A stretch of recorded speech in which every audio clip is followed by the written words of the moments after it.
So rise, breaking the dark, piercing the night, can make you shine.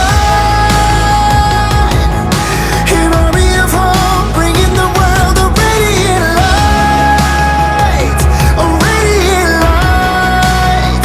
You were made to rise, rise. Hey dreamers, hey Slex. You know what today is? Today is Wednesday, Writing Wednesday with Lex.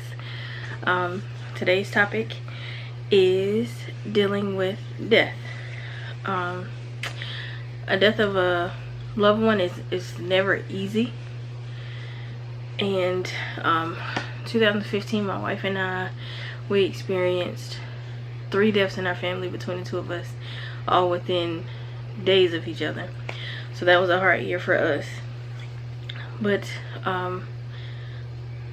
even with that, prior to 2015, I've experienced a number of deaths in my family, and none of them, well, none of the hurt compares to this last death that occurred. Let's go into my story. So the day was November 28th, 2016. I remember it like it was yesterday. I had a horrible day at work that day, and it seemed like it couldn't get any worse than what it already was. So I came home. My wife was talking to me all day. She just kept asking, you know, how was your day, this and that and third, and she wanted me to check the account for something. So I'm going online, trying to check our account, I guess to see if something posted or if something came out that shouldn't have come out. I can't remember what she told me to check it for, but I got locked out of the account. So I was on the phone with a representative trying to get back into our account, reset our passwords and all that stuff, and that representative was rude and nasty. So I already had a hard day at work, get locked out of the bank account, online banking, talk to a representative is nasty. My wife comes in and she was just like, don't worry about it, we'll figure it out later. But she didn't come in and sit down on the bed how she normally does. She came in, I was sitting on my side of the bed, and when she told me don't worry about it, she just stood there. So I was like, okay, something is not right. And previously, before she came home, I got this picture from my sister. She sent me a picture of her just looking sad. So, you know, of course I'm texting her like, what's wrong? Like, I have a gut feeling that something is wrong, but nobody's saying anything. So she texted me back and she was just like, she was just tired. So I was like, okay. Back to my wife coming in, and she just stood there over me, and she was just like, I have something to tell you. So I was like, what's wrong? She was like, your grandfather had a heart attack, and everybody is at the heart trauma doctor. Everybody's up there now. So she's like, come on, let's go. So I just remember just blacking out. Like, what? Nobody called me or nothing to say anything, like even if he was okay or whatever. Come to find out, nobody called because they had already talked to my wife about it, and my wife told them not to tell me because I was here by myself. The kids wasn't even here yet. I think our youngest, I forgot where he was, the oldest one, he's always at school late, so the kids weren't here. So I was here by myself. So she had already told them, you know, don't tell me because I'm here by myself. So we get up there, and of course it's my aunts, his sisters, which are also my aunts, my mom, and my mom's friend at the time. Everybody's waiting. My aunt told me that I could go back there. So of course we put hand sanitizer on our hand and we went back there or whatever, me and my wife. My grandmother was already back there, and she was just sitting there, you know. She wasn't too upset yet. She just I guess she was just taking it all in. She wasn't upset yet. So, you know, I came in, I hugged her, and prior to walking in, they were like, they're running tests. The nurses were like, they were running tests on him or whatever. So they didn't want anybody back there until they ran a test.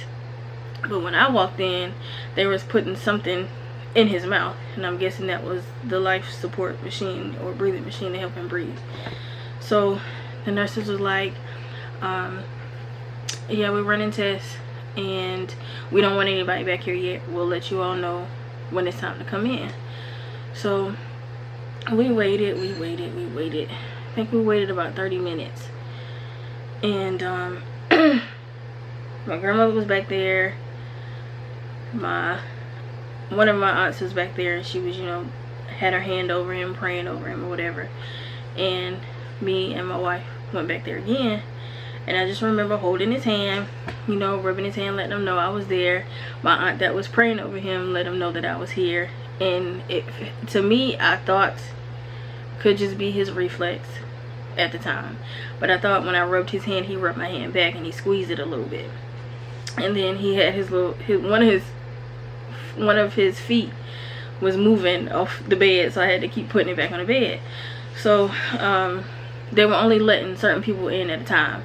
So of course, me being nervous, seeing him like this, I decided, me and my wife decided we were gonna go back out, let somebody else back in.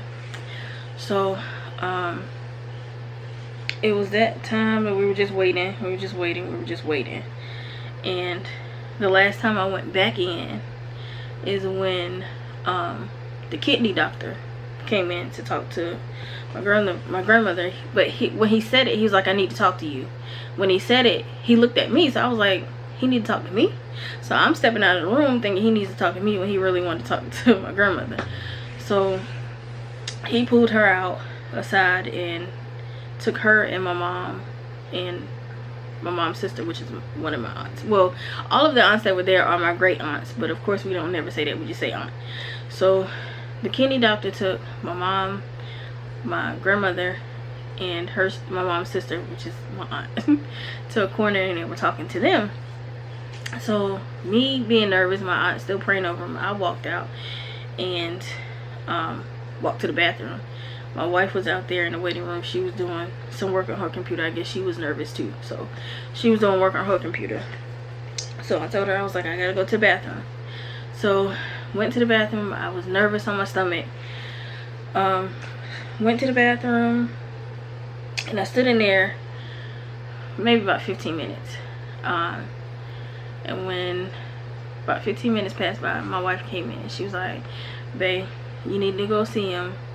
You need to spend as much time with him as you can, because they're saying that he's not gonna make it through the night. Y'all, that took me out. So my hands are shaking. I can feel my legs shaking. You know, I just did not want this.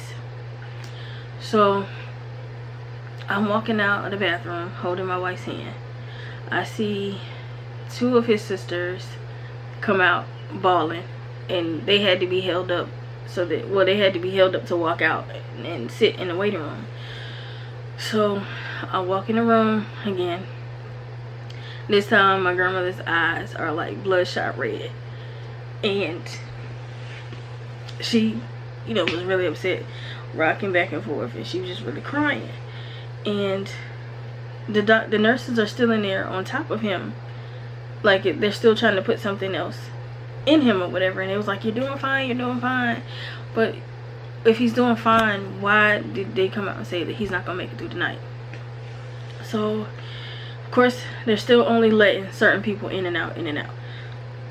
So we left back out to let somebody else in, and we sat down. We were just waiting. They said they were going to try to do dialysis on him, and I don't know the extent of it. I know they said they were going to try to do dialysis on him, and they were going to try to do a stent, but he was too weak for both. But we didn't know that they were trying to do the stent downstairs. they told us that they were going to do dialysis. So when they took him downstairs, you know, my grandmother was down there, and I think, I don't know who was with her, but I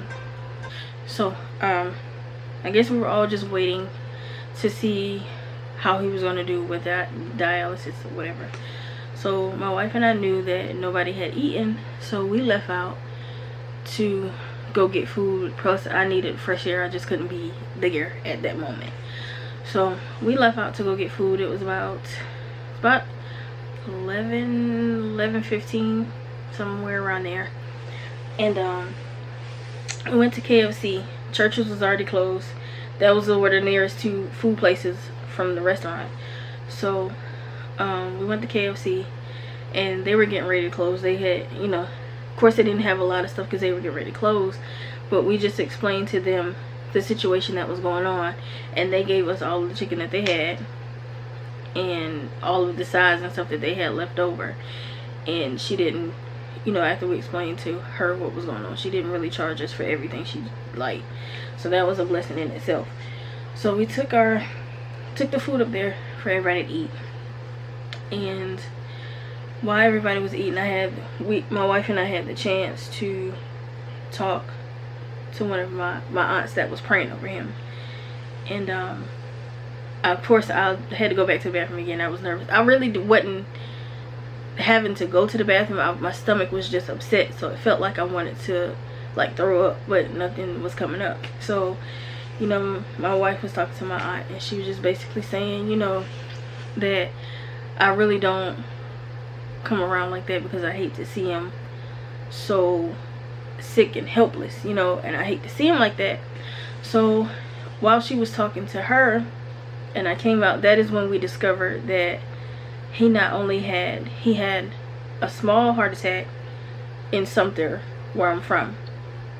And then they got him stabilized. He was talking, laughing, and all of that stuff. And then he turned around and had a massive heart attack, which is what made them bring him to the heart doctor, heart trauma up here.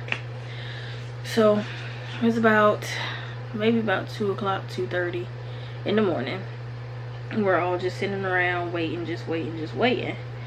So my aunt that we were just talking with, she comes out and she's like, they're just gonna let him rest for the night. So if they do anything, they'll do like the surgery or whatever early in the morning. So it was like, okay. We came home. I came home. I put my phone on the charger and I laid it face down because I just didn't want, you know, we were laying in the dark basically because we don't really sleep with the TV on.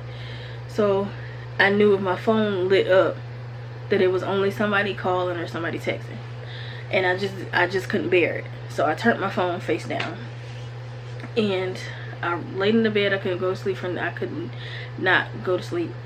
I finally drifted off about 6:30. Finally drifted off about 6:30, and I didn't really sleep that long. I just know we drifted off at 6:30. I got right back up at 8 something, and I got up and checked my phone. I didn't have no text, no calls. So I was like, okay, he's good.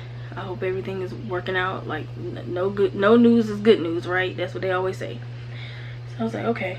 So we were getting dressed to go up there, go back to the hospital, and my wife needed something out of the car. So I went to the car to go get her something, and it was like this breeze came over me. It was like a dreary day. It was cloudy, but the sun was out, and this breeze just came over me. So I was like, okay. Still hadn't heard anything, so I'm guessing that everything was okay.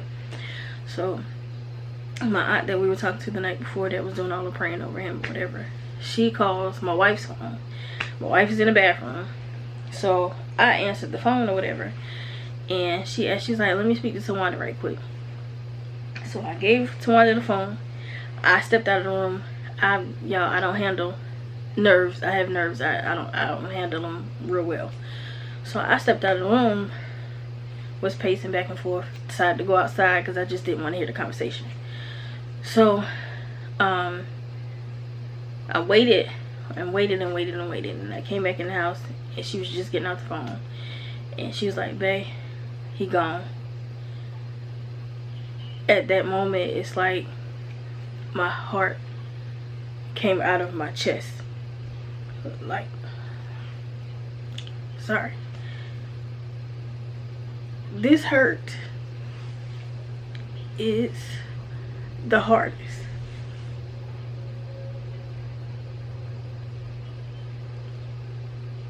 Like, sorry y'all, my grandparents raised me, so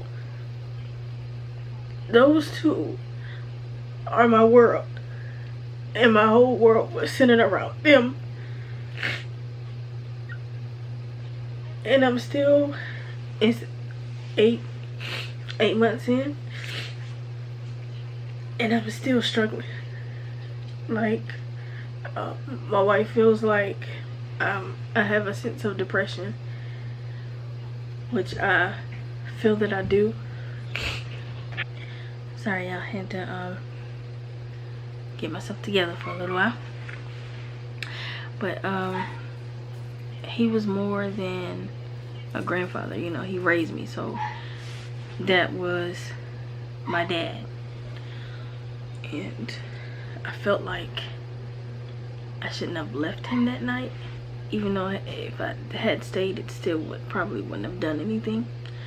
But I have my moments where I break down at work. I have moments where I come in the bathroom away from my wife and sons and just cry. I can never fall asleep at night when I'm supposed to. I lay in the bed and it's like you know, your mind starts going in different places, and it goes back to that night at the hospital. Like, I can't get that image out of my head, and it's like 8-9 months and it still feels so unreal.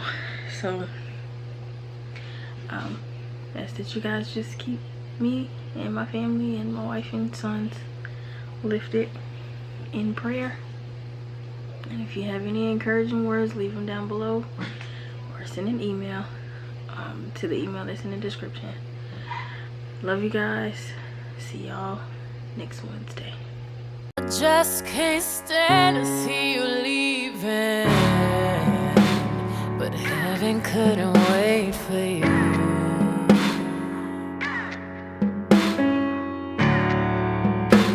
No, heaven couldn't wait for you.